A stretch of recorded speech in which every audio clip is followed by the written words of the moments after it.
nos permitindo hoje colocá-la em funcionamento. Bom, com a Câmara já completa, eu vou dar início à abertura dos nossos trabalhos, sempre pedindo a Deus luzes, né, para bem nos orientar. E peço também à doutora Natália que faça a leitura da ata da sessão anterior. Bom dia a todos. Deixa eu só organizar aqui os microfones, que a gente está tendo um pouquinho de microfonia.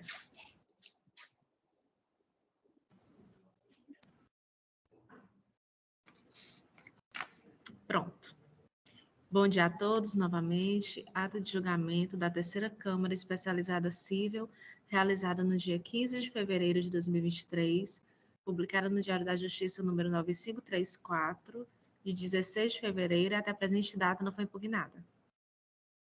A ata em discussão, diante do silêncio, dou a ata por aprovada. Muito bem. Observo aqui que tem 3 pedidos de preferência na pauta. A pauta é relativamente curta, só são 7 processos. E eu quero saber o pessoal aí que interessa pelo feito de número 1 da pauta. Tem alguém já presente? Doutor Dimas. O advogado da parte agravante está presente. Doutor Dimas, eu queria já anunciar e contar com a compreensão de Vossa Senhoria de que eu estou retirando esse processo de pauta. Eu tenho, além desse agravo interno, eu tenho o agravo de instrumento e uns embargos de declaração. Todos já estão preparados e eu vou pedir a retirada desse e a reunião dele junto com o agravo, que eu vou fazer todo o esforço para julgá-los em definitivo na próxima sessão. Ok, doutor Dimas? Tá ok, obrigado. Já tudo, para não ficar julgando fracionado, viu? Tudo bem. Já está tudo preparado, tomei conhecimento ontem, ao início da tarde, quando estava fazendo a conferência da pauta, e que é assim que a coisa deve acontecer, viu? Tudo bem. Então, nós vamos reunir tudo e já julgá-los, os três recursos de uma tacada só. Viu? Muito chique, secretário. Então, doutora Natália, eu estou retirando de pauta e pedindo, já aqui de antemão, que faça a reunião das ações para que nós possamos julgar num único ato, viu? O mais rápido possível. Excelência, só um questionamento. Vai ser publicado, né? Vai ser publicado. Eu estou retirando aqui e vai ser publicado, viu? Tá bom, obrigado. Nada, bom dia, um bom trabalho, senhor. Tá, obrigado. Eu anuncio agora, de preferência, o feito de número 4 da pauta. O feito de número 4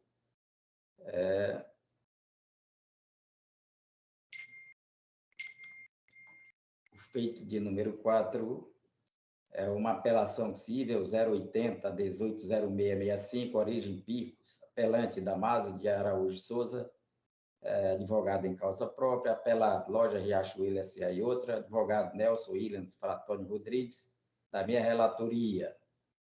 Vejo aí que a parte apelante está já conosco aqui na nossa sessão, com certeza vai fazer uso da palavra, a quem eu concedo, pelo prazo regulamentar de 15 minutos.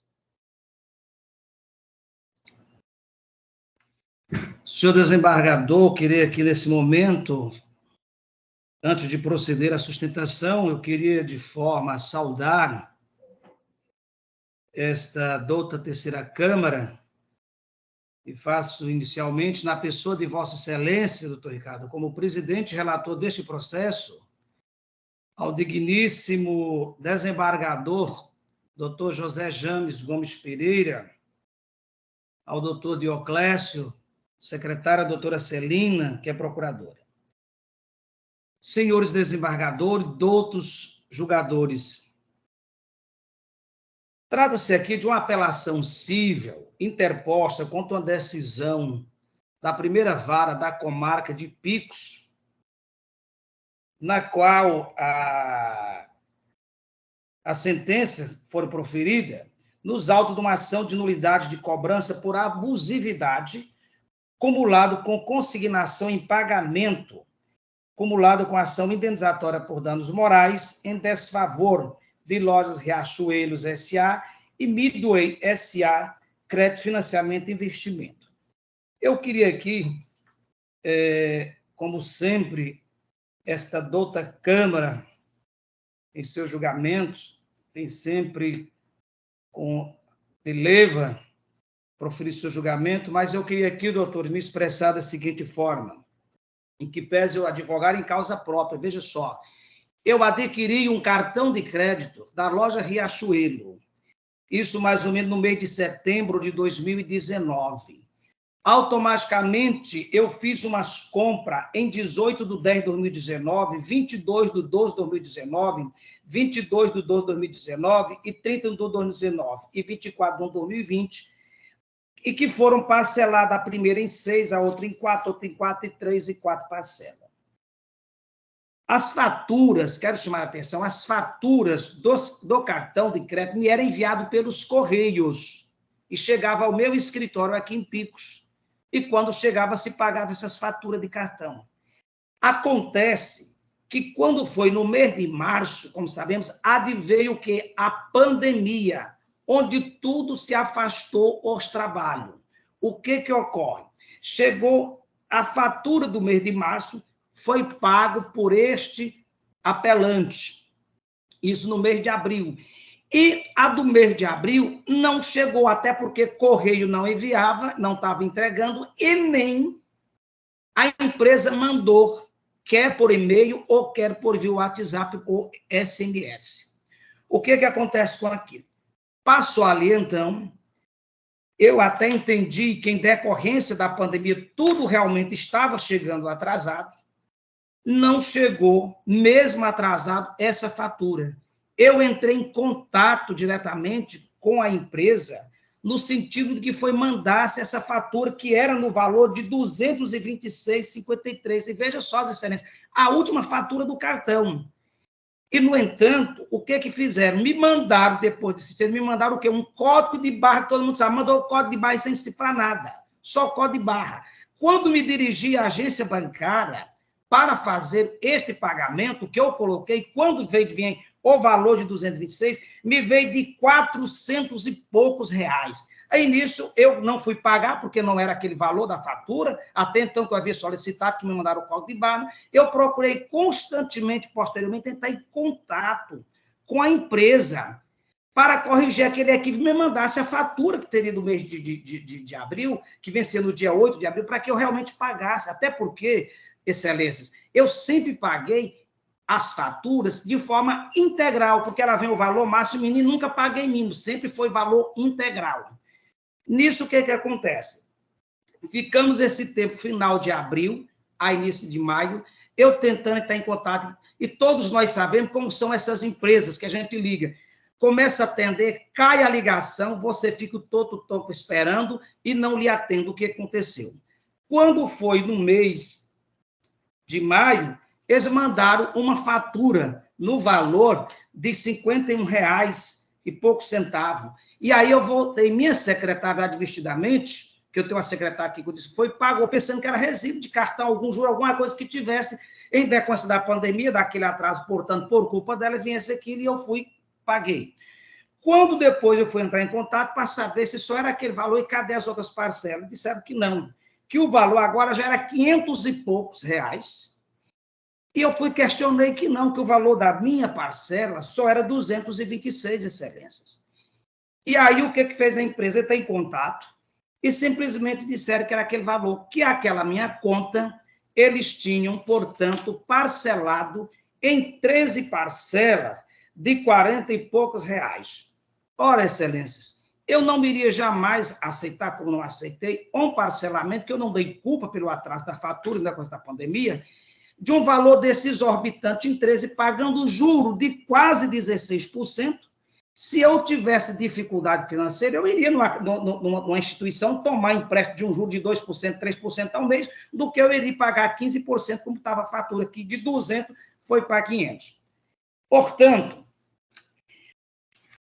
Interpusemos a presente demanda com o intuito de ver reconhecido nosso legítimo direito para pagar tão somente o valor efetivado devido por compra parcelada na loja aplicado, que correspondia, como já disse antes, o valor de R$ 226,53. Em razão da abusividade da cobrança, porque no momento que eu divido 226 e me mandaram um valor muito a mais, é abusivo esta cobrança. A dota sentença de D1790-2639, no relatório, ele teceu acerca do trâmite processual e decidiu pela rejeição de todos os preliminares. Todavia, no mérito, o doutor juiz da Corte indeferiu os pedidos elencados pelo ora apelante, entendendo que a relação estabelecida, no caso, entre autor e ré, é de consumo e que o autor contratou a ré, contatou a Zé acerca da fatura não enviada após o seu vencimento e que o valor é 465,70. Horas, excelência, eu só podia contactar depois desse vencimento, porque nós estávamos num período pandêmico, naquela suspendeu tudo, até o judiciário a partir do dia 9 de março, estava tudo suspenso, nem correio funcionava, não entregava nada. Então eu aguardei, como não chegou e como também não chegou, nem, como já disse, nem por e-mail e nem por WhatsApp ou SMS, eu tive que buscar contato, foi várias vezes, inclusive no processo, Vossa Excelência vai ver exatamente a indicação de quem contatei, posso fazer resposta, inclusive com nome e protocolo. Informando pela ré, no código de barra enviado ao autor, era o resultado da somatória do mês de março. Isso o que diz a decisão? De que o valor de 465 era o valor da somatória do mês de março e do mês de abril, já que o resultado teria ocorrido por conta do não pagamento da fatura anterior até a data do vencimento, mas sim posteriormente. Horas, excelência, mesmo se isso tivesse sido juntado, por exemplo, nessa fatura postal de 465, no momento em que eu contatei a empresa, ela teria que ter o quê? Que me enviar outra fatura desse saldo, já que eu teria pago o mês de março. E, portanto, isso era o valor 226 do mês de abril. O juízo, a COR, entendeu que toda a situação vivenciada ocorreu por culpa do apelante, pois, segundo o mesmo apelante, não ter procurado os demais canais de atendimento da ré por não ter efetuado o pagamento da fatura no mês de março, data correta, eximindo as ré das responsabilidades que deveria lhe cair. Horas, excelência, tanto o mês de maio, como o mês de abril, o mês de março, nós vivenciamos um dos maiores problemas de toda a humanidade, onde nós tínhamos medos até de nós mesmos. Nós sequer pegávamos em qualquer documento ou atendia as pessoas, às vezes, com todos aqueles cuidados, em decorrência da pandemia. Mas, no entanto, não chegou fatura, não chegou nada na minha residência para que eu pudesse efetuar este pagamento. O juiz Acó entendeu, portanto, elencou que o pagamento da fatura de março, em data posterior, acabou por conduzir a parte requerida a proceder com parcelamento automático. Veja só o que aconteceu. Eles não mandaram a fatura do mês de abril, eu reclamei bastante. Quando me mandaram, em vez de mandar do valor 226, me mandaram de 450 e pouco. Eu fui ao banco, disse que não era porque eu tinha pago, não me mandaram. O que fizeram com isso? Que eu disse que eu não ia pagar aquele valor porque eu já tinha pago o de março. E o valor era 226.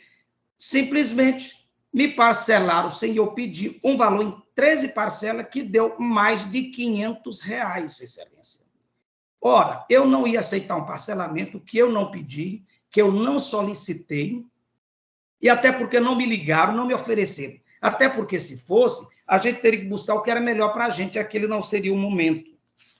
Portanto, para não ter muito que me alongar, eu quero apenas aqui tecer que a modalidade de parcelamento nunca foi oferecida ao apelante, por mais que houvesse sobre tal resolução, que se bate a resolução do Banco Central, de que a resolução permite que essas empresas de cartões elas possam parcelar. Todavia, esse mesmo resolução, ela traz taxativamente, no sentido de que tem que ser melhor para o consumidor. E aqui eu trouxe exatamente, até uma jurisprudência, para corroborar nosso entendimento, da primeira turma recursal de Rio das Pedras, Salvador, quando diz: frise que os expedientes normativos somatórios é claro sobre o fato de que deve ser oferecido ao consumidor ou parcelamento ou novo confinamento, e não imposto. Não me foram oferecido, mas foram imposto. Um parcelamento que eu não pedi, que eu não queria, porque eu não ia pagar um juro de 15% ao mês de umas parcelas, se eu nunca paguei parcelado. Sempre minhas contas foram pagas integral dos meus cartões. E juntei mais aqui uma outra também jurisprudência que diz: a cobrança de parcelamento de fatura de cartão de crédito não contratada configura abuso de direito indenizável e não mero transtorno de sabor.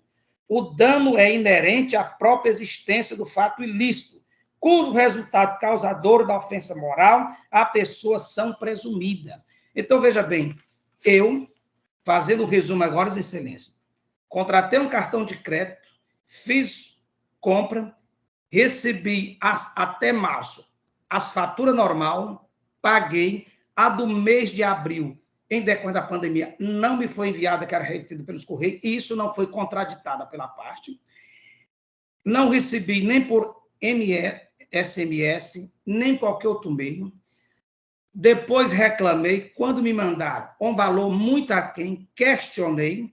Nisso eu já tinha pago a fatura do mês de março e simplesmente me parcelaram.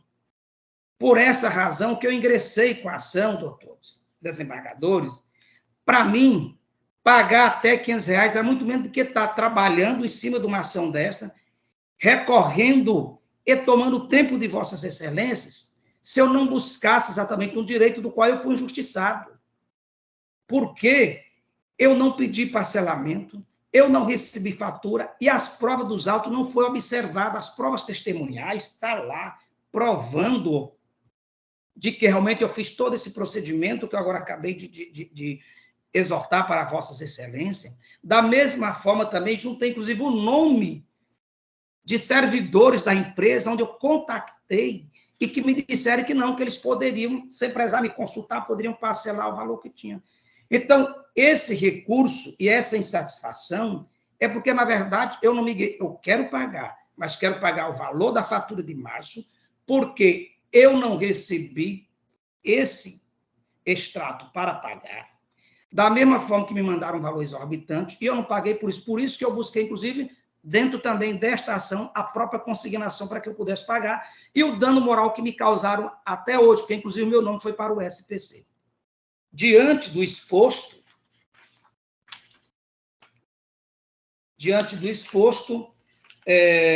requeiro a vossas excelências se dignem de acolher o presente recurso, dar provimento para reformar a sentença de primeiro grau, oportunizar o agravante a efetuar o pagamento tão somente relativo à parcela do mês de março de 2020, inclusive sem qualquer acréscimo, uma vez que ele não deu causa pelo não recebimento da fatura, a que está obrigado a lhe enviar as requeridas, bem assim a condenação destas nos danos morais causados a este apelante, conforme tudo se pede de acordo com o pedido da exordial. É o que se pede em nome da Justiça e se espera desta douta Augusta Câmara. Muito bem, obrigado, doutor Damásio, pela sua contundente defesa, causa própria, advogado conhecido e reconhecido, principalmente em Pix e região. Muito bem. A causa, senhores julgadores, doutora procuradora, consiste em uma ação de nulidade de cobrança por abusividade acumulada com consignação em pagamento e ação indenizatória por danos morais propostas pelo apelante em desfavor de lojas Riachuelo S.A. e Financeira Midway S.A., Crédito, Financiamento e Investimento. Argumentou o apelante que teria adquirido um cartão de crédito junto às apeladas e, após realizar uma série de compras, teria sido constrangida a pagar valores controversos. No entanto, sobrevindo a sentença de primeiro grau, esta julgou improcedentes os pedidos contidos na exordial, uma vez que carentes de sustentáculo probatório. Inicialmente, considerando que a relação entabulada pelas partes é de consumo, o presente julgamento terá como base principal as disposições contidas no Código de Defesa do Consumidor. Desta forma, cabe verificar a existência de situação caracterizadora de falhas na prestação de serviço nos termos do artigo 14 do CDC. Nesses termos, anoto que os argumentos do apelante não merecem prosperar, visto que, após compulsar os autos com calma, vejo que a fatura com vencimento em 8 de março de 2020 continha o valor de R$ 239,17, tendo sido paga em 24 de abril de 2020, ou seja, em data posterior ao fechamento da fatura com vencimento em 8 de abril de 2020. Com isso, não há como negar que a somatória da fatura referente ao mês de março com a referente ao mês de abril tem como resultado o valor da fatura cujo código de barras foi disponibilizado à parte requerente.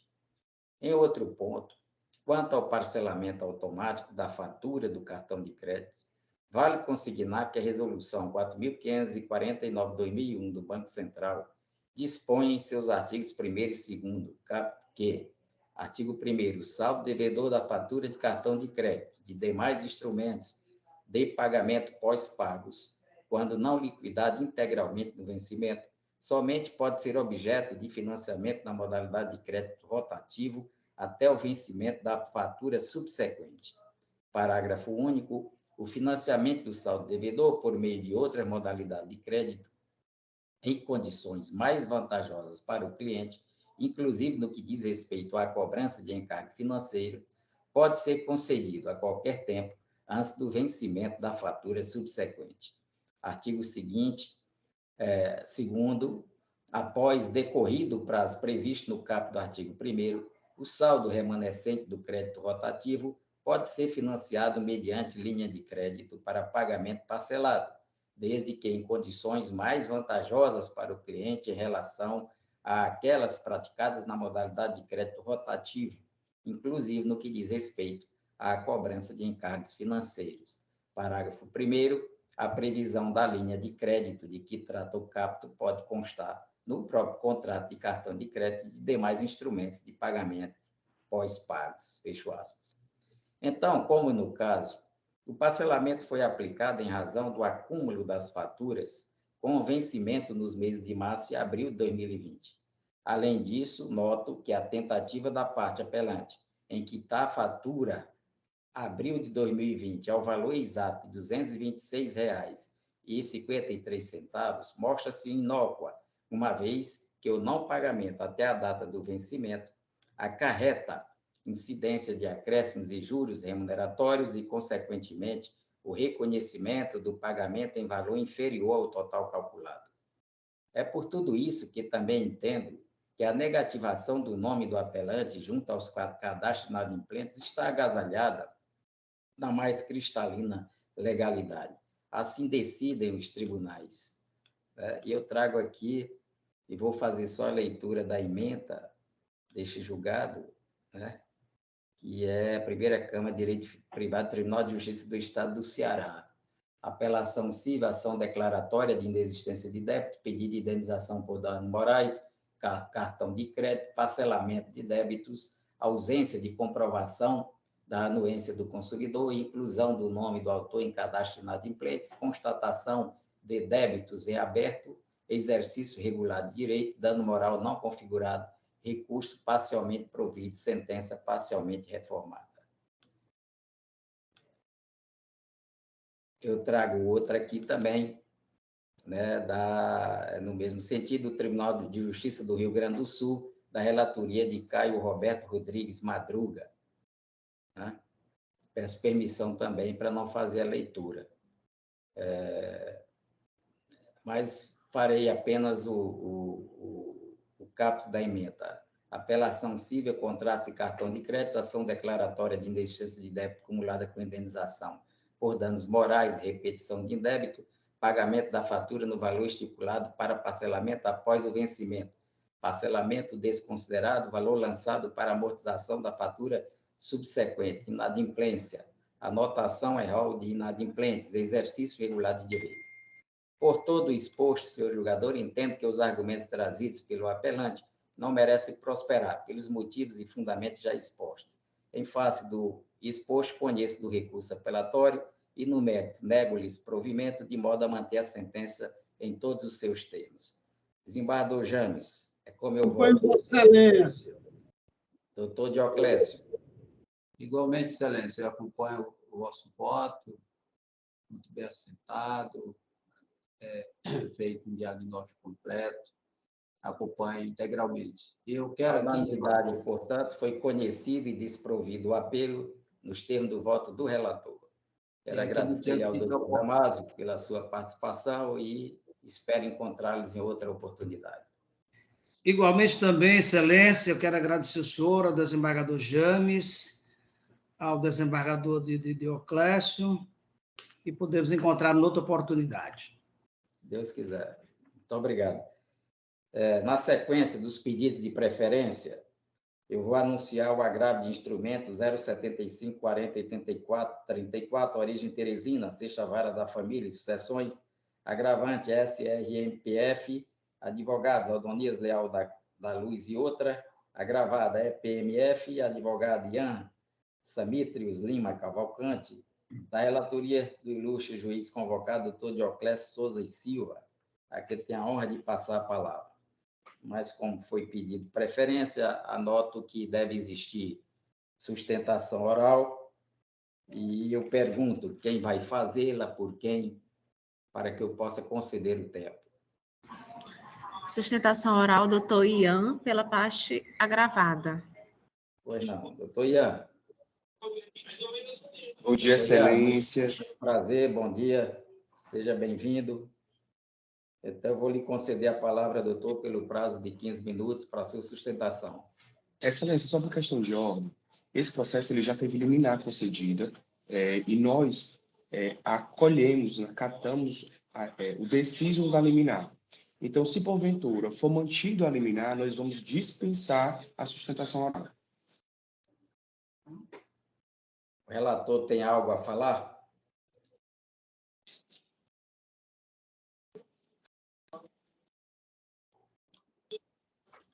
O nosso voto é no sentido de mantermos a decisão do juízo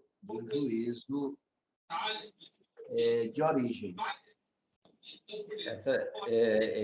Antecipando já a decisão, mas, de qualquer forma, o advogado se pronuncia e nós temos... Doutor Ian, ao invés de falar sobre a liminar concedida nesse agravo, o ilustre julgador já antecipou o seu voto. Vossa Excelência, quer fazer a sustentação? Breves palavras, Excelência. Pois não, doutor, com a palavra, Vossa Excelência. Trata-se de processo de alimentos em que o genitor, senhor Sérgio, ele pede a fixação de alimentos em 10%. O juiz de primeiro grau, em primeira oportunidade, dada a situação que o alimentante passava nas redes sociais, passando que sim tinham condições de arcar com a pensão alimentícia em valor maior. Doutor Ian, só um minutinho. Eu acho que tem alguma coisa ligada aí perto do senhor e a gravação não está ficando legal. Veja Só um se é o minutinho, seu... só um minutinho.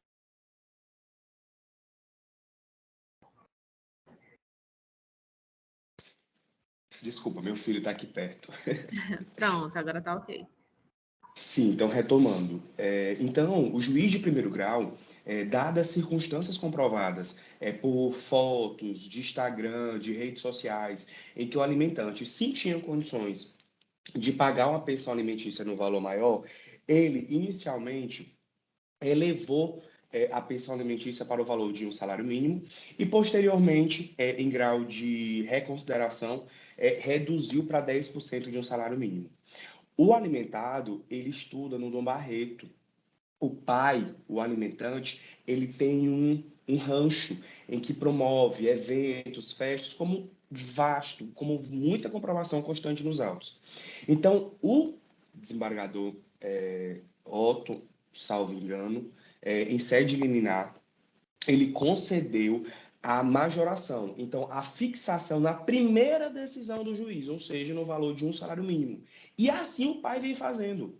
Desde a liminar concedida em sede de segundo grau até a presente data, o pai vem arcando pontualmente com o valor no pagamento de um salário mínimo. E é isso que nós desejamos, a manutenção desse valor de um salário mínimo conforme já concedido em sede liminar por este segundo grau.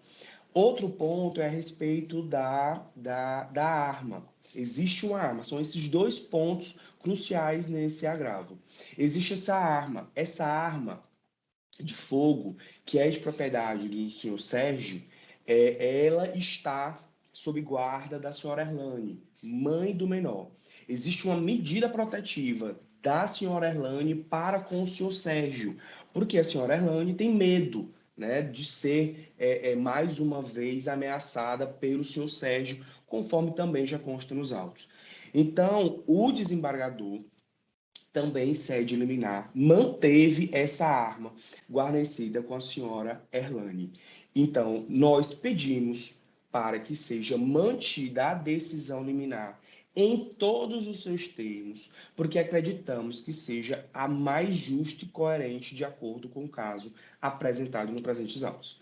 Esse é o nosso pedido e contamos com a análise minuciosa desse processo, porque trata-se de menor e trata-se de direito que envolve muita sensibilidade. Agradeço a todos os presentes. Esse é o nosso pedido.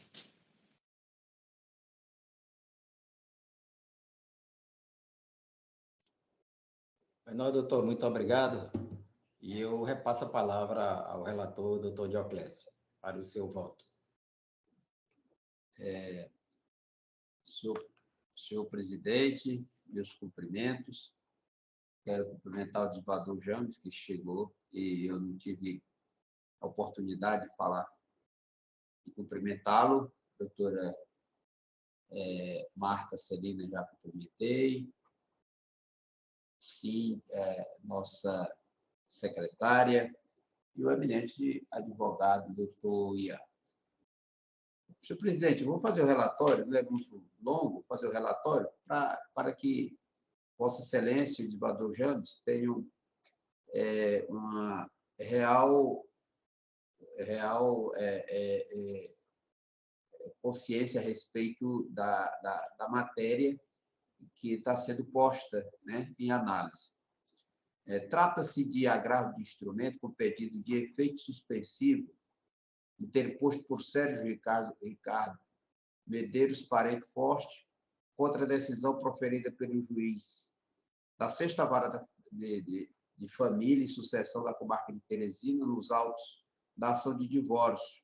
Tem aqui o número do processo originário, movido em face de Erlane Pérez Medeiros Fortes, que revogou o benefício da gratuidade da justiça, revogou a decisão de restituição de uma arma de fogo, fixou alimentos provisórios em favor do filho no valor de um salário mínimo, e aqui já em sede de recurso para o tribunal, foi majorado no valor anterior, fixado em um salário mínimo, fixou multa no percentual de 2% sobre o valor da causa, em razão do não comparecimento à audiência de conciliação. Agravo de instrumento, como já mencionado, e resignado o autor, ora agravante, interpôs o presente recurso ao argumento de que, 1.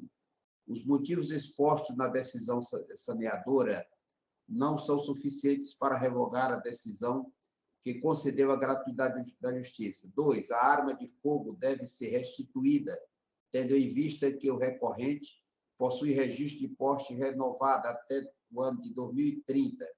3. Somente possui condições de pagar a pensão alimentícia no valor de 30% do salário mínimo. 4.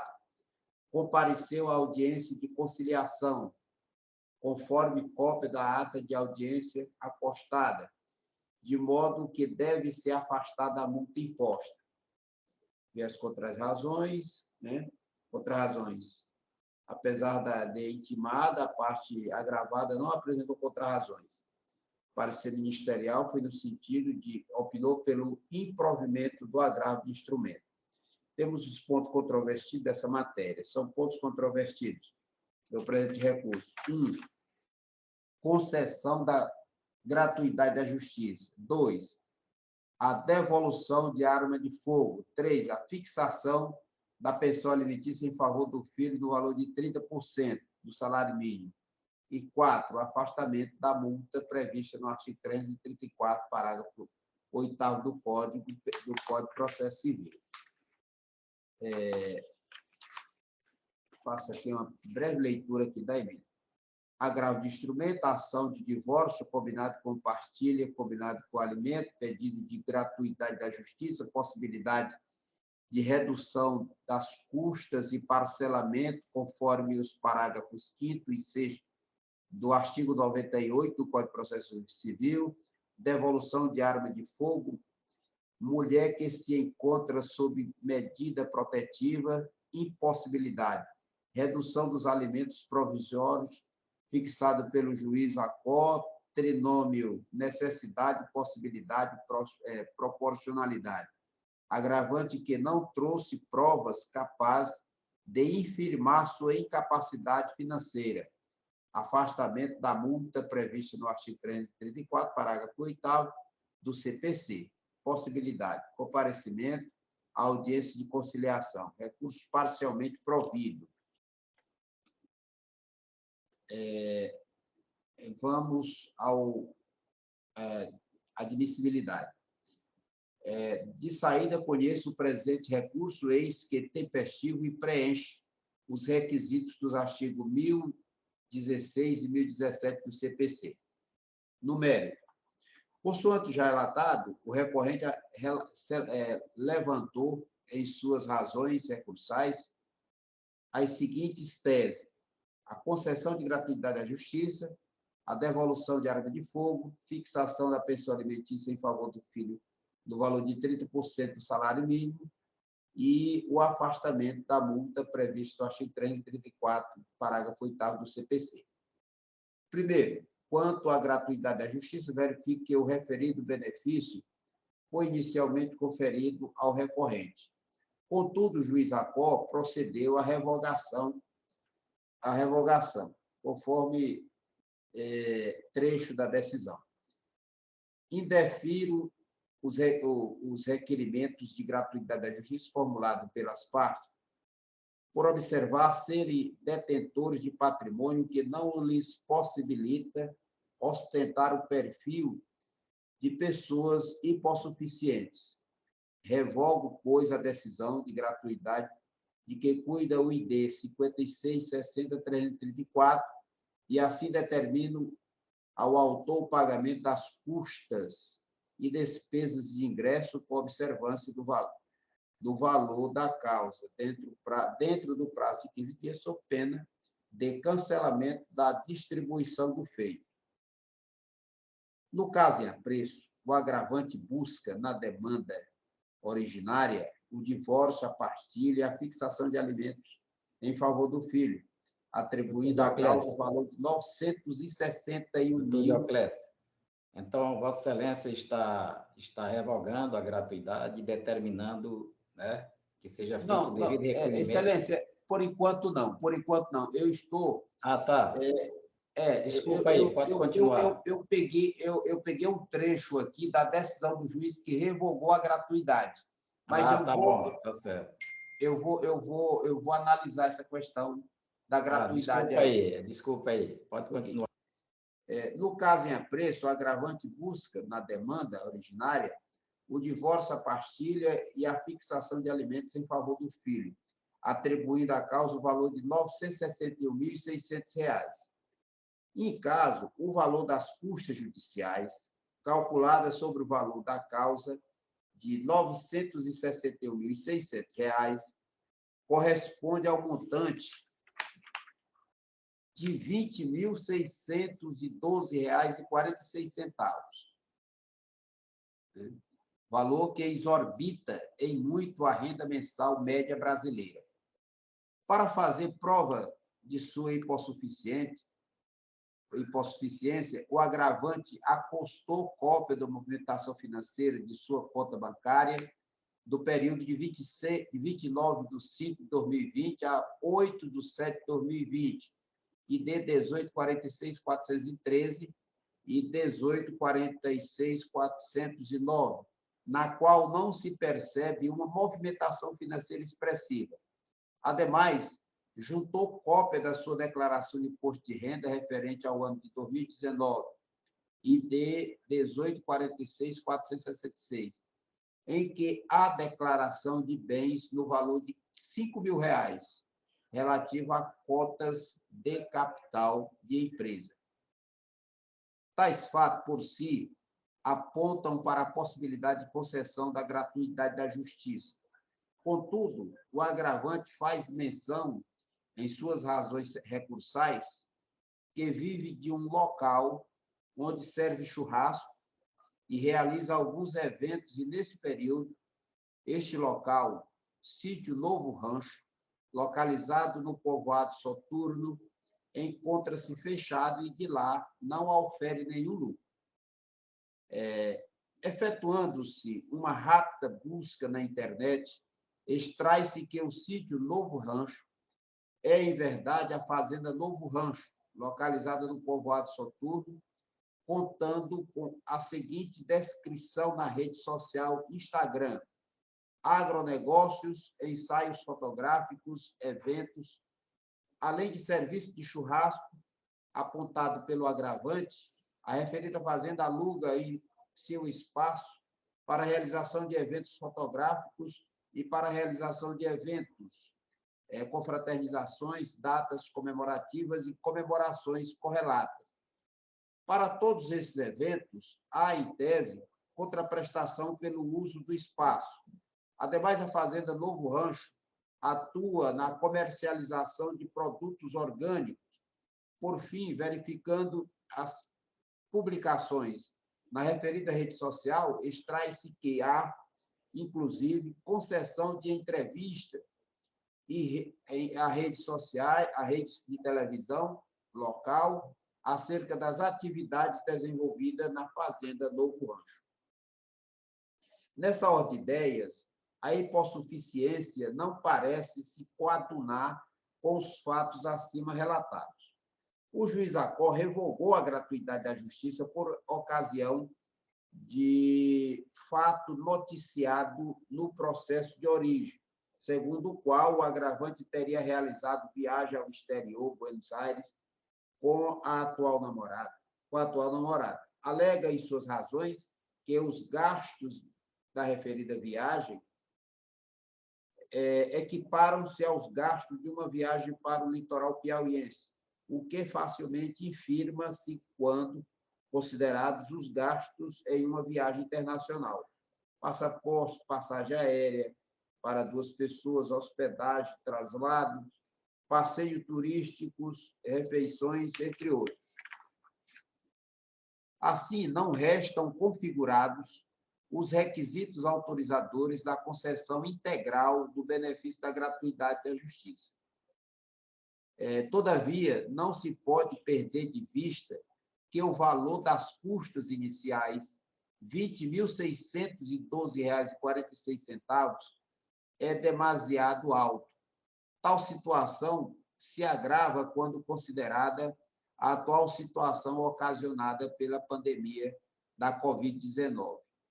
Neste ponto, convém ressaltar que os parágrafos 5º e 6º do artigo 98 do Código de Processo Civil veiculam medidas facilitadoras do acesso à justiça.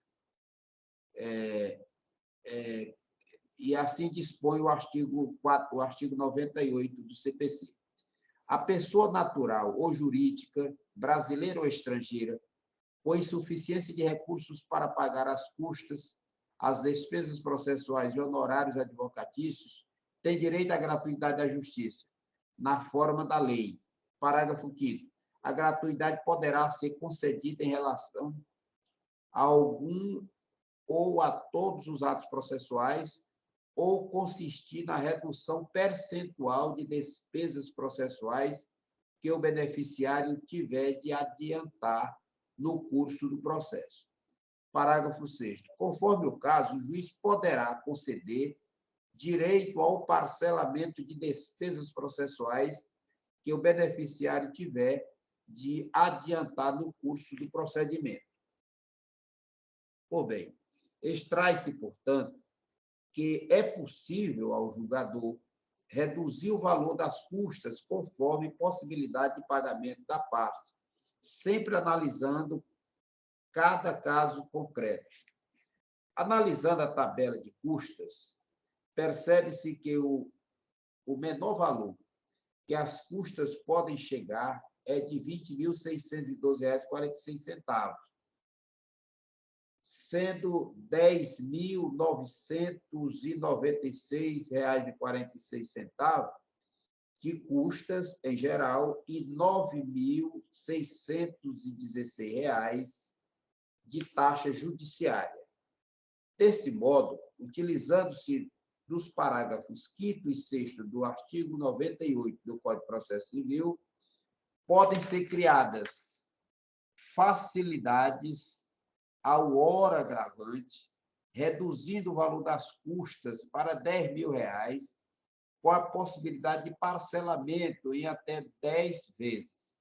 A solução aqui apontada não prejudica o recorrente, tendo em vista a redução das custas à metade, com a possibilidade de parcelamento, o que, em tese, cabe no orçamento do agravante.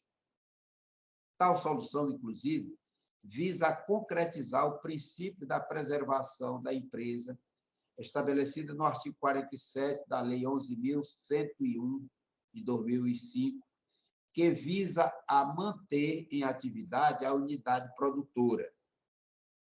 Assim, concedo ao agravante o benefício da gratuidade da justiça para o trâmite deste recurso.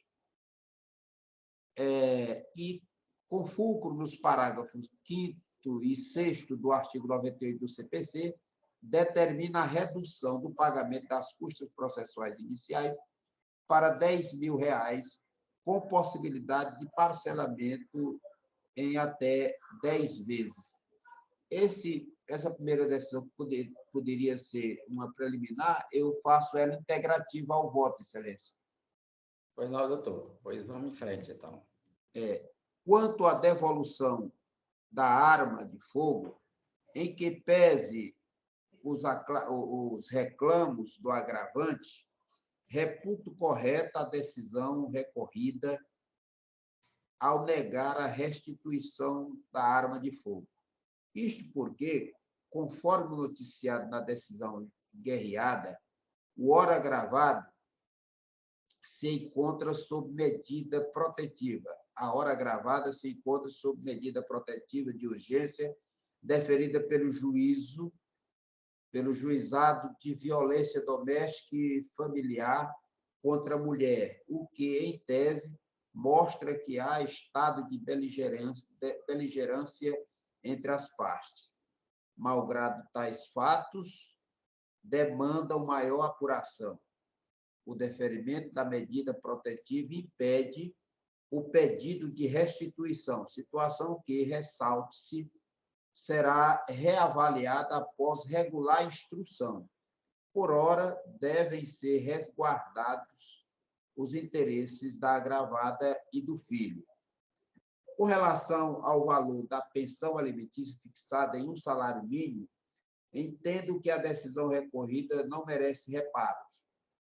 Com efeito, a pensão alimentícia deve ser fixada de acordo com o trinômio necessidade, possibilidade e proporcionalidade.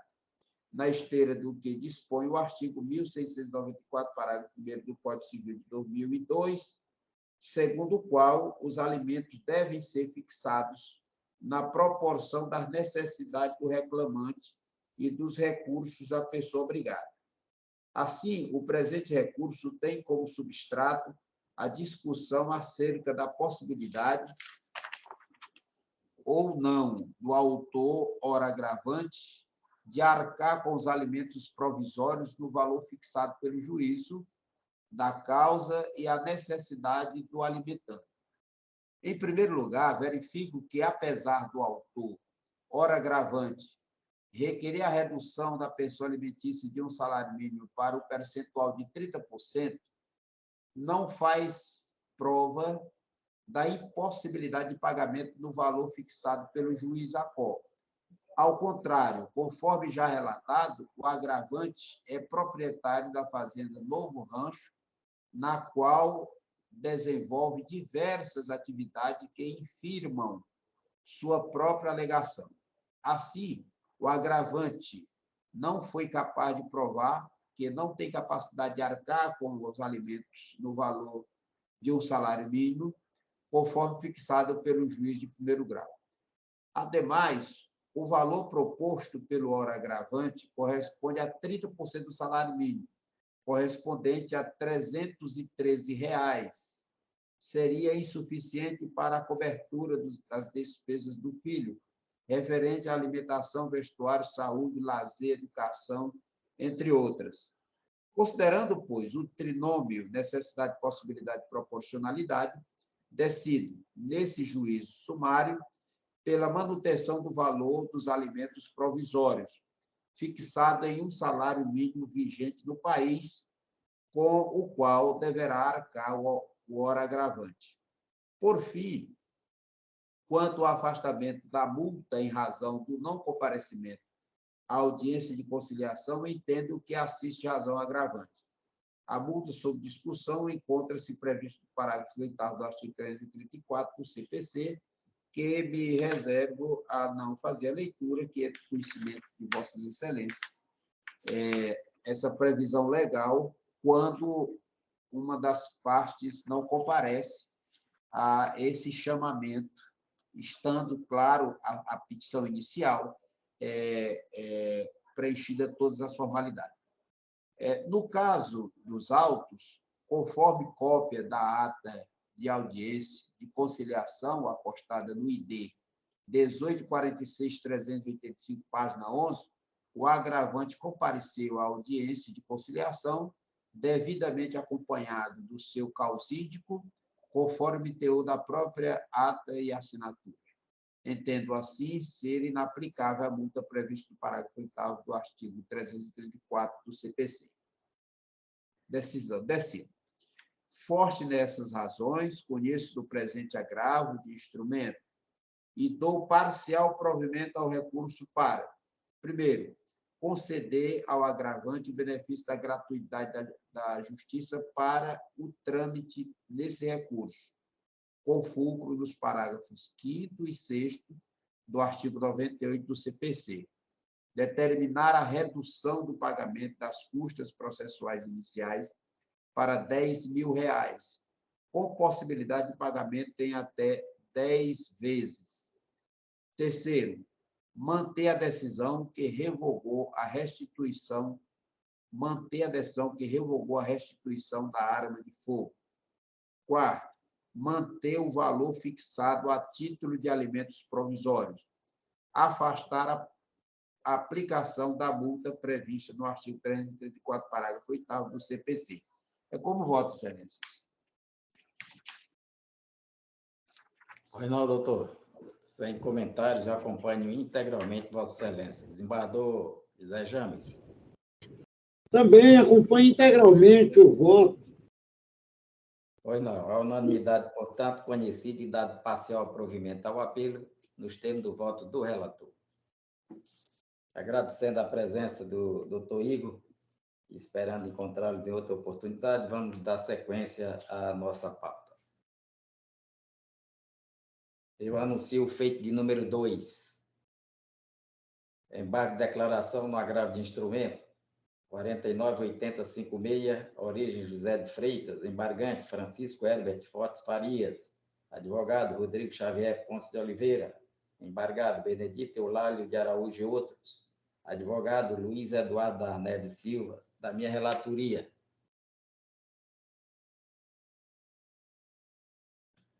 Senhores julgadores, com relação a esses embargos de declaração, cumpre assinalar que o artigo 1022 regula os casos de cabimento do referido recurso. A omissão que se refere à ausência de apreciação de ponto ou questão relevante sobre a qual o órgão jurisdicional deveria ter se manifestado, inclusive as matérias que deva conhecer de ofício. A obscuridade que fala o referido dispositivo pode ser verificada tanto na fundamentação quanto no dispositivo. Decorre da falta de clareza e precisão da decisão suficiente a não permitir a certeza jurídica a respeito das questões resolvidas. O terceiro vício, que legitima a interposição dos embargos, é a contradição, verificada sempre que existirem proposições inconciliáveis entre si, de forma que a afirmação de uma, logicamente, significará a negação da outra. Essas condições podem ocorrer na fundamentação, na solução das questões de fato de direito, bem como no dispositivo, não sendo excluída a contradição entre a fundamentação e o dispositivo, considerando-se que o dispositivo deve ser conclusão lógica do raciocínio desenvolvido durante a fundamentação. Por fim, erro material é aquele facilmente perceptível e que não corresponda de forma evidente à vontade do árvore prolator da decisão. No caso em deslinde, o embargante apenas traz argumentos para a reforma do julgado, não apontando qualquer fundamento de embargo de declaração. Os embargos de declaração não podem ser utilizados como mero sucedâneo recursal, objetivando a reforma da decisão embargada. Para tanto, deve o embargante manejar o remédio processual pertinente, devendo estes serem desprovidos. À vista do exposto, senhor julgador, e com suporte nos argumentos fáticos jurídicos lançados, não conheço dos presentes embargos. Desembargador James. Acompanho Vossa Excelência. Pois não, doutor Dioclésio. Igualmente acompanho o voto de Vossa Excelência. A unanimidade conhecida e não... aliás, a unanimidade não conhecido, os presentes embargos. Nos termos do voto do relator. Anuncio o feito de número 3 da pauta, apelação cível 015782, origem Ribeiro Gonçalves, apelante Cleonice Ribeiro de Souza, advogados Ana Pierina Cunha Souza e outros, apelado Banco Itaú Consignado S.A., advogado Wilson Salles Becchior, da minha relatoria. O relatório está aí disponibilizado e eu passo então o meu voto. Conheço do presente apelo em razão do preenchimento de seus requisitos. Insurge-se a autora, ora apelante, contra a sentença que indeferiu a inicial e extinguiu o processo sem resolução de mérito em razão do descumprimento do despacho que determinou a juntada aos autos de comprovante de residência atualizado. Pois bem, entendo descabido o indeferimento da petição inicial ante a ausência de juntada aos autos de comprovante de residência atual, uma vez que, não obstante, o CPC preveja em seus artigos 485, inciso 1º, 320, 330, a possibilidade de indeferimento da petição inicial face à ausência de documentos indispensáveis à propositura da ação, e embora a indicação do endereço da parte autora na referida peça constitua requisito de validade, fato é que o comprovante de endereço não pode ser considerado como documento indispensável ao ajuizamento da ação, a ponto de o seu caráter pessoal implicar em inépcia da inicial. O artigo 320 do CPC exige que a parte reúna, juntamente com a inicial, todos os documentos indispensáveis à perfeita desenvoltura da lide, o que significa exatamente os documentos relacionados com o fato e com os fundamentos jurídicos do pedido, ou seja, as provas através das quais o autor pretende demonstrar a verdade dos fatos alegados. Portanto, o que se conclui é que o preceito legal que trata de tais requisitos não exige o documento pretendido pelo juiz da Corte, que consiste no comprovante de residência atualizado. Assim, uma vez que é plenamente possível o conhecimento e julgamento da causa a partir da petição inicial apresentada, não merece prosperar a sentença proferida. No mesmo sentido, é a jurisprudência desta Corte. Aí eu trago aqui um julgado da relatoria do eminente Bardot Olímpio José Passos Galvão. A ementa, apelação civil, ação de declaração de inexistência de débito com danos morais, extinção do feito sem resolução de mérito, ausência de comprovação de endereço, documento não essencial à propositura da ação, recurso conhecido e provido.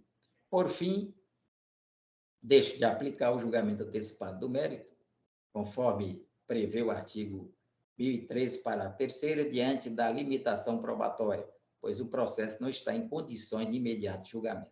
Diante de todo o exposto, conheço do recurso e determino a anulação da sentença, com a consequente regular prosseguimento do feito na origem. Desembargador Zé James. Acompanho integralmente o voto de Vossa Excelência. Doutor Dioclésio. Acompanho o voto de Vossa Excelência. Foi na unanimidade conhecido e determinada a anulação da sentença nos termos do voto do relator. Eu anuncio agora o feito de número 5 da pauta, apelação civil 82.60.12.47, origem Teresina, primeira vara civil, apelante Eduardo Francisco dos Santos, advogados Francisco Evaldo Soares Lemos Martins e outro, apelado Hugo Prado Filho, advogado Denis Oliveira Cavalcante e outro, da minha relatoria. Senhores julgadores, o relatório está aí disponibilizado aos senhores. E eu vou passar o meu voto. Conheço do presente recurso ante o preenchimento de seus requisitos. Cinge-se a controvérsia a examinar o distrato celebrado entre as partes. Cinge-se a controvérsia a examinar o distrato celebrado entre as partes, constitui por si só ato jurídico suficiente para extinguir as obrigações avançadas entre elas, de modo a justificar a desnecessidade de prestação de contas por parte do apelado. Consoante asseverado anteriormente, alega o apelante que constituiu sociedade em comum com o apelado, com a finalidade empresarial específica de produção de grãos de soja e milho, referentes à safra do ano de 2017-2018. Informou que a administração da sociedade caberia somente ao apelado e que, aproveitando-se deste fato, jamais prestou contas ao sócio requerente, negando-se a disponibilizar quaisquer informações e ou documentações referentes a aquisições de máquinas, equipamentos, bem como referente à venda do produto da sociedade. Assim, pleiteou em juízo a prestação de conta de todos os valores recebidos em relação à sociedade outrora constituída.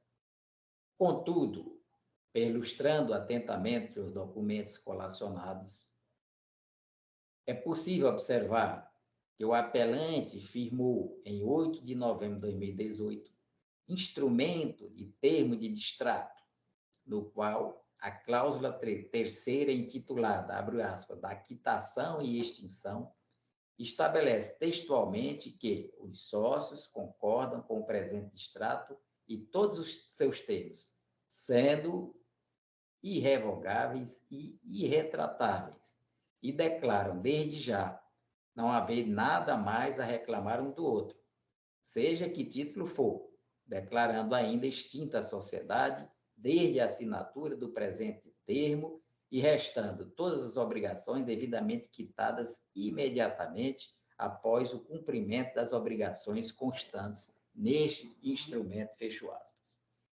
Não bastasse o parágrafo 1º da aludida cláusula, que proclama, abro aspas, as partes declaram ainda que não existe qualquer débito pendente entre sócios ou negócio jurídico a ser adimplido, nem mesmo com nenhuma empresa pertencente a um dos sócios, ou da qual faça parte, por compra de produtos, ou seja, a qualquer título, fecho aspas.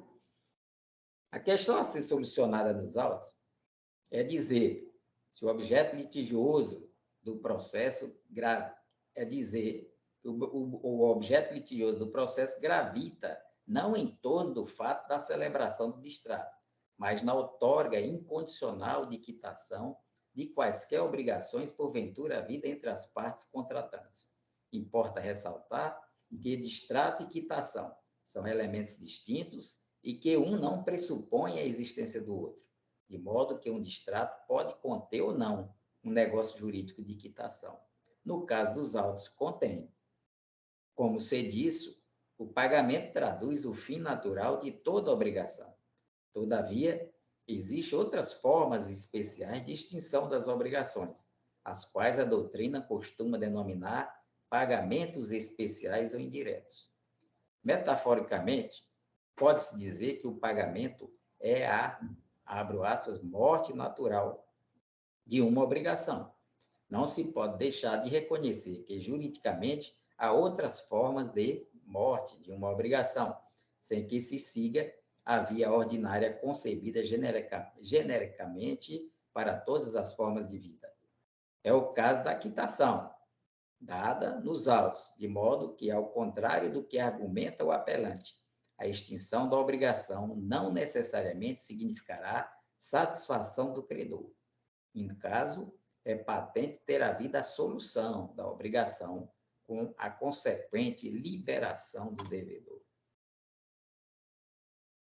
Fica claro concluir que a natureza jurídica do distrato é a de negócio jurídico, uma vez que nesta última categoria se subsume a referida figura, encontrando também aí a sua explicação teórica existencial.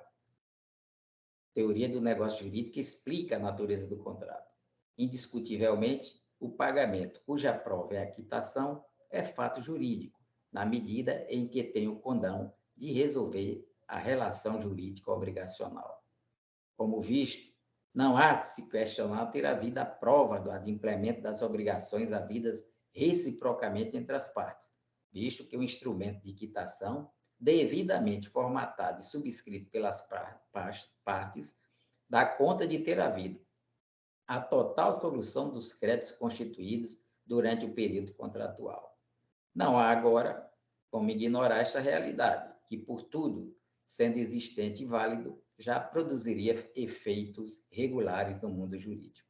Ante o exposto, senhores julgadores, e com base nesses argumentos, eu estou conhecendo do recurso e, no mérito, negando provimento, mantendo-se a íntegra da sentença guerreada. Ademais, condeno o apelante nas custas processuais, ante a ausência de manifestação do recorrido em grau recursal, sem honorários. É como eu voto, senhores julgadores. Bardou James. Acompanho Vossa Excelência. Doutor Dioclésio. Igualmente, acompanho Vossa Excelência. A unanimidade, conhecido e negado provimento ao apelo, os termos do voto do relator. Anuncio o último feito da pauta, apelação cível.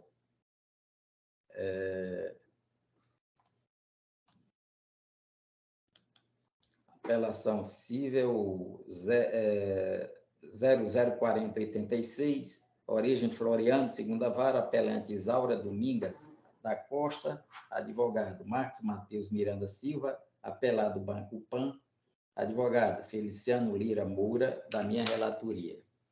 Então, relatório, como sempre, disponibilizado, né? Conheço do presente apelo. Conforme relatado, o juiz de origem julgou improcedente a ação declaratória de nulidade contratual, acumulado com declaração de inexistência de débito, com indenização por danos morais e materiais, proposta pela apelante, que, resignada, pretende ver reformada a sentença para que sejam julgados procedentes os pedidos articulados na exordial. A instituição financeira apelada por seu turno renova, em contra-razões, a tese de configuração de litispendência arguída na contestação e rechaçada pelo juiz de primeiro grau. Em conformidade com o que restará devidamente demonstrado, entendo como evidenciada a caracterização da litispendência. O banco apelado assevera que o contrato discutido na exordial é o mesmo que a autora já vem discutindo nos autos de outros processos, sendo essa a conclusão possível através da análise do número final do contrato, que se altera todo mês subsequente ao da cobrança. Por meio de consulta ao sistema PJE, verifica-se que a apelante ajuizou diversas ações com o banco recorrido. À guisa de ilustração, registro que, de comparação entre o feito de número 080, 049, 48.2020 e a presente ação ajuizada no mesmo dia, verifica que se trata das mesmas partes, da mesma causa de pedido, o mesmo pedido. Eis que a autora busca em ambas as demandas discutir os descontos decorrentes da reserva de margem para cartão de crédito consignado no seu benefício previdenciário. Cito o número, pleiteando a declaração da inexistência do débito, além da restituição em dobro dos valores descontados e indenização por danos morais. Sobre o número do contrato indicado na presente demanda, cuida-se, em verdade, de números atinentes a cada desconto empreendido no benefício previdenciário, com variações nos últimos dígitos, que, em cada caso, corresponde ao mês e ao ano em que houve a cobrança da parcela. Assim é que, no presente feito, é indicada a sequência numérica que descrevo aqui no voto. Constata-se, portanto, que a apelante, em verdade, discute em várias demandas a legalidade de um único contrato de cartão de crédito. Senhores jogadores, eu vou poupá-los, né? Eu trago aqui várias jurisprudências, né, para justificar esse meu ponto de vista e verifico, portanto, aqui, de forma bem fundamentada, a ocorrência da litispendência. No presente caso, portanto, deve ser extinto sem resolução do mérito. É assim que eu estou votando. Eu estou reconhecendo a litispendência com a consequente reforma da sentença e a extinção do feito sem resolução de mérito. Como eu voto? Bardou James. Acompanho Vossa Excelência. Pois não, doutor Dioclésio. Igualmente, Excelência, acompanho integralmente o vosso voto. A unanimidade, portanto, conhecida e reconhecida a litispendência, né, com o efeito de reforma da sentença e extinção do feito nos termos do voto do relator. Portanto, chegamos ao final. Eu quero agradecer a presença de todos, de modo especial dos desembargador Zé James, sempre muito solícito e conosco veio, né, complementar essa terceira Câmara. Agradeço ao doutor Dioclésio, nosso colega aqui convocado, a doutora Marta Celina também, sempre brilhantando nos nossos julgados, e também agradecendo a doutora Natália pela sua prestimosa contribuição na organização deste feito.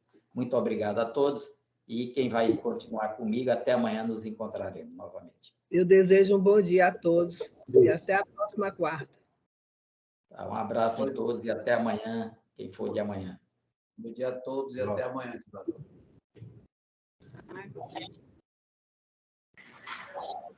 Isso, traço 35, para as execuções plenárias.